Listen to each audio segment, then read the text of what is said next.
नमस्कार बच्चों, स्वागत है आपका कक्षा छठी में। बच्चों, आज हम व्याकरण का भाग देखेंगे। उसमें हम विराम चिन्ह यह देखेंगे। तो विराम चिन्ह किसे कहते हैं? भाषा में विराम चिन्ह का कितना महत्व होता है? विराम चिन्ह के प्रकार कितने हैं? हम इस वीडियो में हम देखेंगे। तो देखो बच्चों, विराम चिन्ह किसे कहते हैं? विराम यानी रुकना, ठहरना यानी स्टॉप। चिन्ह यानी निशान यानी सिंबल या मार्क। तो विराम चिन्ह किसे कहते हैं? लिखते समय भावों के अनुसार रुकने के लिए जो चिन्ह लगाए जाता है उन्हें विराम चिन्ह कहते हैं। तो देखो उदाहरण, विराम चिन्ह। उसे रोको, मत जाने दो। उसे रोको, मत जाने दो। ठीक है, तो देखो कैसा होता है। उसे रुकने के लिए कहा गया है, उसे रोको मत जाने दो। दूसरा वाक्य देखें, उसे रोको मत जाने दो। दूसरा वाक्य, उसे रुकने के लिए नहीं कहा गया है। तो भाषा में किस तरह से विराम चिन्ह का महत्व होता है यहाँ पर बताया गया है। पूर्ण विराम पहला प्रकार है। जहाँ वाक्य समाप्त होता है वहाँ पूर्ण विराम लगाया जाता है। तो पूर्ण विराम यानी दंडा होता है। तो देखो, राम एक अच्छा लड़का है। पूर्ण विराम, वह कक्षा 5वीं में पढ़ता है। पूर्ण विराम। प्रश्न सूचक चिन्ह यानी प्रश्न किया गया है। प्रश्न सूचक वाक्यों के अंत में इसका प्रयोग किया जाता है। उदाहरणार्थ देखिए, क्या तुम सच बोल रहे हो? Question mark. तुम घर कैसे पहुँचे? क्वेश्चन मार्क यानी क्वेश्चन पूछा गया है, प्रश्न पूछा गया है। अल्प विराम किसे कहते हैं? देखें, थोड़ी देर रुकना।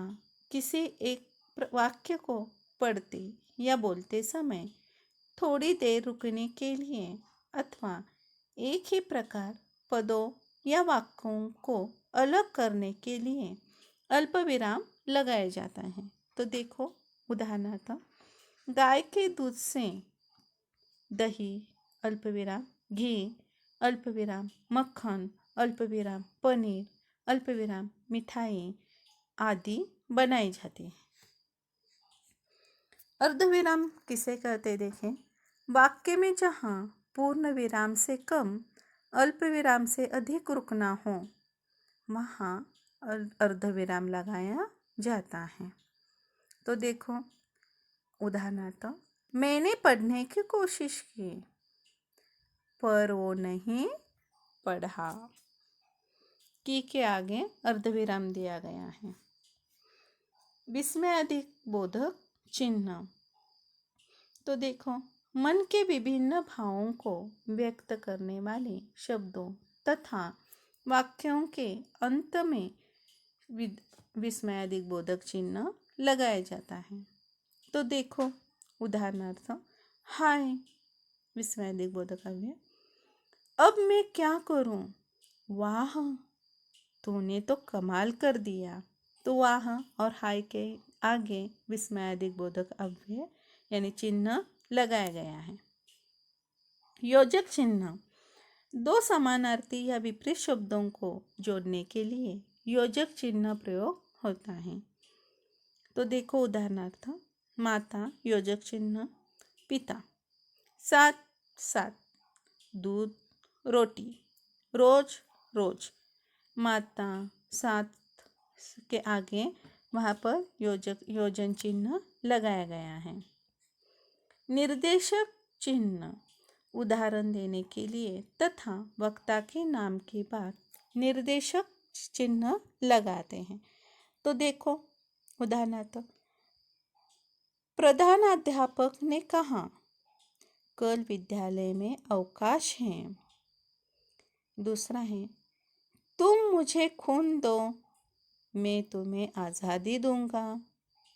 वहाँ पर सुभाष चंद्र बोस ने कहा गया ये वाक्य है, इसलिए सुभाष चंद्र बोस के आगे पीछे उन्होंने क्या किया है, तो यह निर्देशक चिन्ह लगाया गया है।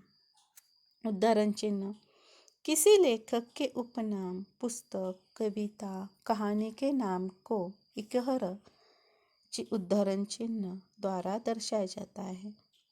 दूसरा है, किसी के कथन को जो उद्धृत करने के लिए उद्धरण चिन्ह लगाया जाता है। उदाहरण देखें, तुलसीदास ने कहा, रघुकुल रीति सदा चली आई, प्राण जाए पर वचन न जाए। तुलसीदास कृत रामचरितमानस एक अनुपम कृति है। रामचरितमानस वहाँ पर इकहरण अवतरण चिन्ह लगाया गया है।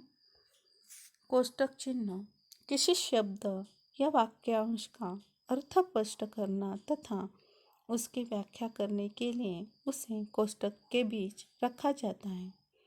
तो देखो उदाहरणार्थ, आपके सामर्थ्य कोष्टक में है, शक्ति को मैं जानता हूँ।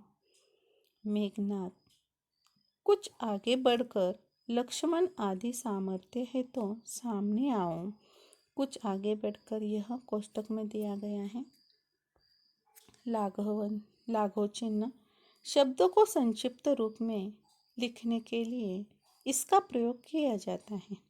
उदाहरण देखें, डॉक्टर के लिए डॉ लाघव चिन्ह, पंडित के लिए प लाघव चिन्ह, इंजीनियर के लिए इंजी लाघव चिन्ह, उत्तर प्रदेश के लिए उ लाघव चिन्ह, प्र लाघव चिन्ह का इस्तेमाल किया गया है, यानी चिन्ह का इस्तेमाल किया गया है। विवरण चिन्ह: आगे दिए जाने वाले विवरण के लिए विवरण चिन्ह का प्रयोग किया जाता है। तो देखो उदाहरणार्थ, आम के निम्न फायदे हैं। दूसरा है, संज्ञा के 3 प्रमुख भेद होते हैं। तीसरा है, वचन के 2 भेद हैं। इसके आगे विवरण चिन्ह लगाया गया है। तो बच्चों, आपको यह वीडियो समझ में आ गया होगा। धन्यवाद।